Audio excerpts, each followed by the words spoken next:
Texans Radio, it's Texans General Manager Nick Caserio. And Nick, we got your memo about we must wear vests from now on. I'm just kidding. Johnny and I took it upon ourselves to wear vests today, and it's vest weather. So well done. Yeah, absolutely. Yeah. We want to make you fit in with us. Yeah, feel exactly. at home, No, you really don't want to fit in with us, Nick. Nick's in a good spot. All right, so here we are. We're over the halfway point of the season. There isn't really a halfway point with a 17-game schedule. But what are you seeing, Nick? We see progress in so many different areas.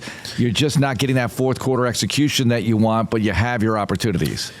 Yeah, I think when you look at the game there the other day, and we'll talk about Washington here in a little bit, but kind of looking at that game, I'd say the difference in the Giants game were the turnovers in the red area, was the red area overall, red zone kind of execution, third down, and they kind of had the advantage in some of the situational elements. So, it was a one-score game there. So when you turn the ball over twice in a red area, it's anywhere from 6 to 14 points that you would think you're going to put on the scoreboard there. So it's really just executing the situational plays, and we have the opportunity to make those plays on both sides of the ball. Like, we just have to be able to finish. We have to be able to make them. Long touchdown catch for the Giants, came out third down, good rush, miss a tackle, and the leads to a long play, a big play. So those plays, they just kind of add up over the course of games. And then, when you look at what happened last night, with Washington and Philly, really the difference in the game, or there was a 4 turnovers, there was really 3 turnovers the last game. Last play of the game was, they were just trying to keep the ball alive, but came down to turnovers. Washington had 40-minute time of possession. They were good on third down. So those are the plays. And when you look at the game on the whole, like in the end, it's going to come down to those factors. And the team that has the advantage in those situations typically is going to end up on the positive end of the scoreboard. Nick, Jordan Akins keeps making plays. You throw him a screen, you take it 46 yards, he makes a catch on the out route earlier. He just keeps making plays. How much has he given this offense as he's come back to Houston?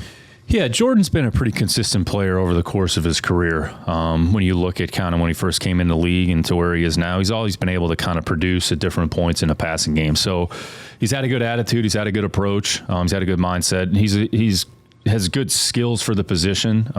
He catches the ball well. He's got good hand-eye coordination. He's good with the ball in his hands, and he's taken advantage of his opportunities when they've been presented to him. He hasn't been throwing the ball much, but when he's thrown the ball, he's made the plays and he's finished them, and that's what you really want to see on any player. Actually, something maybe different about Jordan. He started playing baseball. He's a minor league baseball player, professional baseball player, then he decides to go into football. And this dawned on me because I was watching a show about two-sport athletes on Sunday. How important is it for guys, or maybe it's not, how important is it for guys to play multiple sports, and how does that add to their football prospects?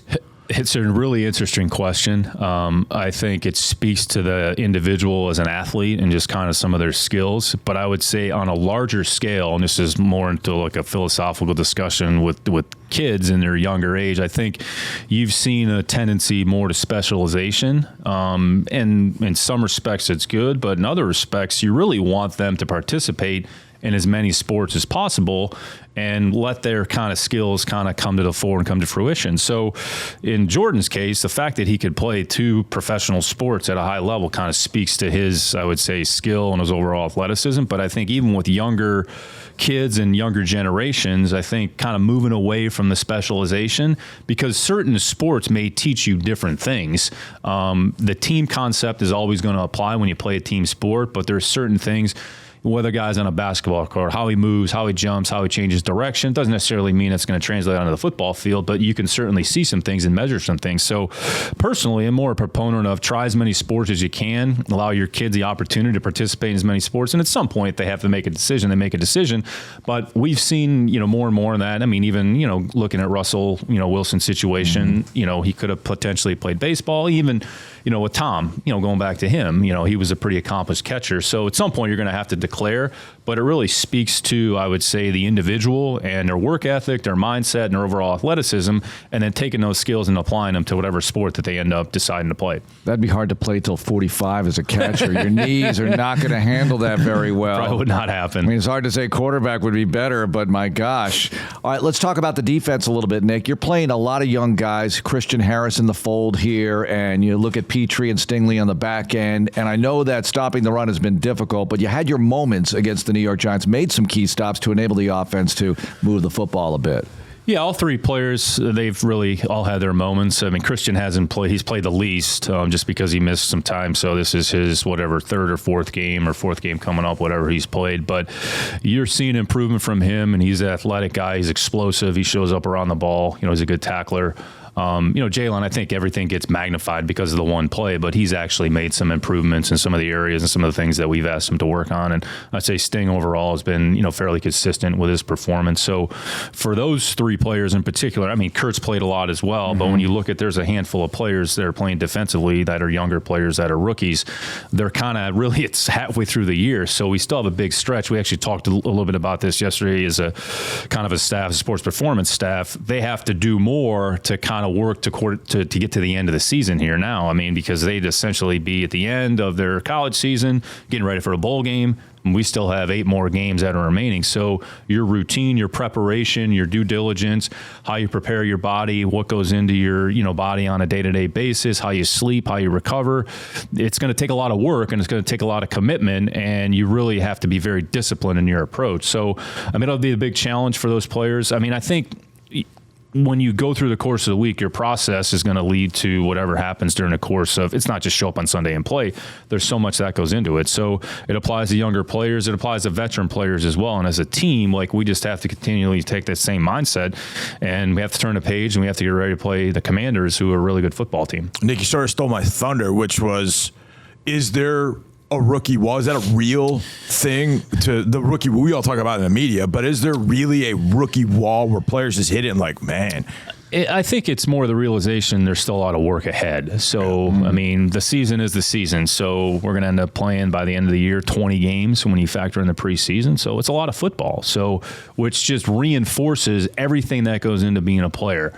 Your rest, your recovery, your training, your rehab, your pre-practice prep, getting your body ready. So it's as much physically is important, and there's a mental component as well. I'd say the mental fatigue is probably more than anything what maybe starts to wear on players, because it takes a lot of work and there's a lot that goes into it. And each week presents its own new challenges, and you have to be willing to say, all right, we got to move forward. All right, whatever happened on Sunday, okay, our day off is on Monday. All right, what do I need to get done on Monday? And then come in Tuesday with the right mindset, and then have a good Tuesday, have a good Wednesday, have a good Thursday, have a good Friday, and the night before the game, and then go out there and play on Sunday. And really, your process is ultimately what's going to help you, and how we practice. Hopefully that leads to good execution or better execution. So it's really probably more mentally fatiguing. Physically, you can do things to help prepare your body to kind of withstand. And our strength conditioning staff does a great job of getting guys in the weight room. We've seen guys actually get stronger during the course of the season. We saw it last year with some of the younger players. You're seeing it with some of our rookie players as well. So if you're committed, you can actually make improvements in a weight room. I know everybody says, well, you can't really make strides during the season. Well, that's kind of a fallacy. You can get as much out of it as you put into it, and it ultimately is going to. The idea is to help you perform on a field on Sunday. Nick, Johnny and I and everybody else, I guess, we get peppered with questions about the quarterback position. How do you evaluate that, and going beyond the wins and losses and the pluses and the minuses and looking at the big picture of it all? Yeah, I mean, it's probably one of the hardest positions to play in sports, and there's so many factors that go into playing that position at a high level. So I think everybody is always looking for kind of instant success. Okay, said player comes in, he plays, and all of a sudden he's going to develop into this great player.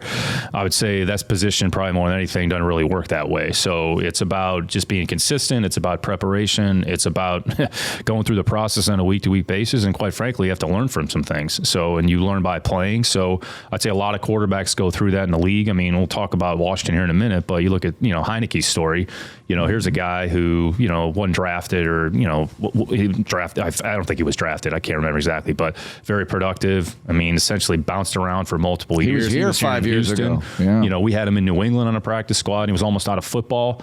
And, here he is, playing quarterback at a high level. So there's no magic formula. I mean, that position, there's so much that goes into it. But again, and we've talked about this, playing quarterback, it's about making the right decisions, it's about understanding what to do. It's about understanding as much what you have to do as understanding what's going on the other side of the ball and just try to make the right decision for the team at all costs. So sometimes it goes the way you want it. Other times, okay, it didn't go that way. And then if you just understand and learn why did that happen, or, what can I improve? How do I improve it?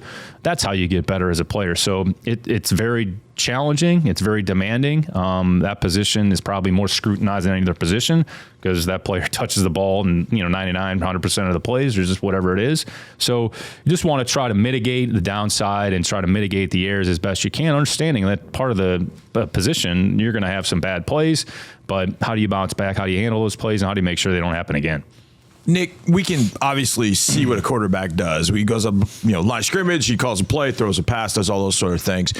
And maybe there's no formulaic way of putting this together, but how much is the value of the other stuff off the field, in the locker room, in the meeting room? How much of the value of a quarterback is there? Or does that vary from GM to GM, coach to coach, player to player, how you look at that? Yeah, I'd say generally speaking, any good player, all those factors that you mentioned, John, are important. So it all goes into it. Like if you want to be a good player, here are the things that you have to do. And maybe some positions may require more than others. I mean, every position is important, but there's certain things that pertain to that position that you have to make sure that you do. So if you want to be a good player, you have to be committed, you got to be disciplined, you have to put the work in behind the scenes. Right. It's really, like we talked about, not just show up on Sunday and play. There's so much that goes into leading up to the game. Yep. It's understanding the opponent's personnel. Who are the individuals that are playing on that side of the ball? Okay, that's number one. Number two, what's their scheme? How do they play? All right, how do they play situationally? Early downs, here's what they do. Okay, when they put this package on the field, here's how they're going to play. When you get to third down, here's the challenges they present. Understanding where your problems are. When they get to the red zone, here are the things they do in a red area. So all those things is constantly changing, constantly moving, and you have to continually educate yourself. It takes a lot of discipline, it takes a lot of commitment, and it takes a lot of work. So in the end, it's all about the work. If you put in the work, you'll have a chance to be successful. And then you're relying on, again, we play a team sport, so quarterback relies on everybody else around them doing their job. So the offensive line is important, the tight ends are important, the running backs are important, the receivers are important. Everybody has an important job, an important role. And if everybody has the same level of commitment, puts that same amount of time into it, that's ultimately what you want to see. All right, Nick, last few weeks it feels like we've seen defensive tackle after defensive tackle giving the Texans problems, and it goes back to Simmons and obviously this last game with Dexter Lawrence. What about Jonathan Allen and the guys the Washington Commanders present to you this weekend? Yeah, I'd say collectively it's probably a good of a group, kind of 1 through 4 on the front, as we'll probably see all year. So, I mean, two outstanding players inside in Payne and Allen. I mean, the way that they complement each other, but they're both equally skilled. I mean, not just because they went to the same college, but they're really good players. They're tough. They're instinctive. They're very athletic. I would say, Allen's leverage, his quickness, his ability to win in short spaces is as good as anybody in the league. And Sweat is a good edge player. I mean, Chase hasn't even played this year. He's been on PEP since the beginning of the year, but you're talking about 4 first-round picks, so they've obviously made a significant investment in that group. Drafted Davis in the first round last year at linebacker, but their front, I mean, you have to account for their front on every play. So got to keep the passing game moving. You're going to have to change the timing of the passing game a little bit. There's certain things that you're hopefully going to be able to try to take advantage of or exploit, but I mean, they have a really good group. And again, Chase hasn't even been on the field. So good front. Linebackers do a really good job. We talked about Davis there a little bit, and the guy who's been injured here the last few weeks, who might be one of their better players on defense, is Holcomb. He had 150, 160 tackles last year. Highly instinctive player, runs well. They've gotten good play on the perimeter from Fuller and St. Just. They're kind of a big nickel team, so they play 3 safeties. So Curl's on the field, Forrest is on the field, McCain's on the field. Those guys have a lot of experience. So, I mean, they're a really good defensive team with a lot of really good players. So they're certainly going to present some challenges. Offensively, is their identity just they're gonna ram Brian Robinson in the running game just right down your throat? Is that I mean, to be expected with us having some struggles stopping the run. Is that what you expect, that you're going to get a lot of Brian Robinson, the running backs, on Sunday, Nick? Yeah, it's interesting. They're kind of an 11 personnel team, more 11 than 12, but 11 and 12. But they run the ball quite a bit from 11, and kind of the way they use Samuel, they move. He's a very versatile player. So he's in the slot, he's in the backfield, and Robinson, I mean, to his credit, he's endured with had to deal with a lot of adversity early on in the year, but he's done a phenomenal job. Was a really productive player, last year at Alabama. I mean, he's big, he's strong, he's hard to tackle, and Gibson presents as many problems kind of in a different way. So two really good backs. So they ran the ball 47 times last night. So it was really about volume of run. So they controlled field position, they controlled the game. They had 40 minutes time of possession. So we're going to have to be able to stop the run, and tackling those guys will be a little bit of an issue. But the way they do it may be a little bit different than maybe some other teams, because they're kind of 11 personnel running team.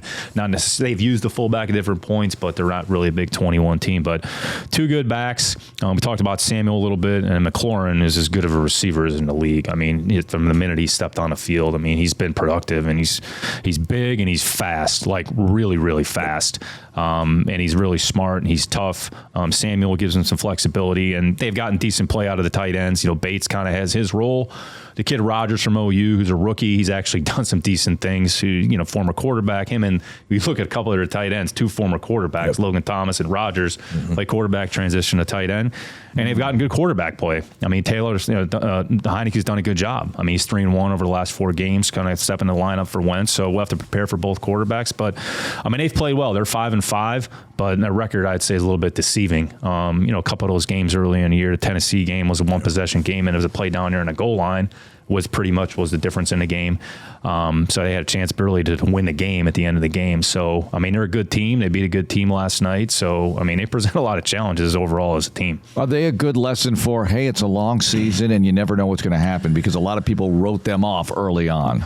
Yeah, it's an interesting question. Records really ultimately don't matter. What matters is how you play. So they had some maybe struggles a little bit early. They got to a point, then Carson got hurt, and then Heineke had to go in the lineup, and it's kind of like, all right, which way is this going to go? But, I mean, they've put themselves in a good position. So each week is its own entity. You got to get ready for the challenges that the opposing team is going to present. So they're a good football team. I mean, I'd say they're probably a better football team than people realize. So they're certainly going to present some challenges. I just can't get out of my head as we went through the schedule. The schedule was released back in May. We're going through each team. We're like, oh, that Washington defensive line, holy smokes. And the ones that we have seen for the last how many ever weeks. But we didn't know when we were going to see Chase Young, or if we were going to see Chase Young. Nick, with a guy like that coming out super talented, but he's going through an ACL tear, don't know how much he'll end up playing. But in preparation for somebody like that has an opportunity to wreck the game, at least the last version of him that we've seen, does that make preparation for him any different? Do you prepare for him as, okay, we don't know if he's going to be 100%. How do you go about with a guy like that, Chase Young, coming off the edge? How do you prepare for him any differently? Yeah, you prepare for everybody. You really don't know their injury situation, whether or not they're going to be available. But it goes back to what we were talking about a little bit earlier, just understanding the player and understanding the personnel that you're playing against. What are his strengths? What are some of the things that he does well, which I'd say his particular situation, there's a lot. Yeah. And maybe what are some things that you might be able to exploit. So this game is about personnel. It's about taking advantage of your strengths against their perceived weaknesses. So you prepare for all the players. They have a lot of good players to prepare for. We certainly have to be cognizant of him, but we'll have to prepare during the course of the week kind of both ways. If he's on the field, okay, here's where he's going to be. If he doesn't play, they're going to play the way that they've played here over the last 10 games, whatever it's been. And they've all played well, and they've gotten good production from the players on the edge. Nick, we have all these theme games, and this is a huge one on Sunday with Salute to Service. What does that mean to you? Yeah, I think it's just in recognition of the people that have given us the opportunity to do what we can do on Sundays. So just to recognize the military, their influence, their presence, what they've done for us. Last week was Veterans Day, so which recognizes all the veterans that have been in the military in some capacity and who have made a lot of sacrifices for our country. So I think in we have some people individually who have been touched, who've had family members that were either in the military, had that experience.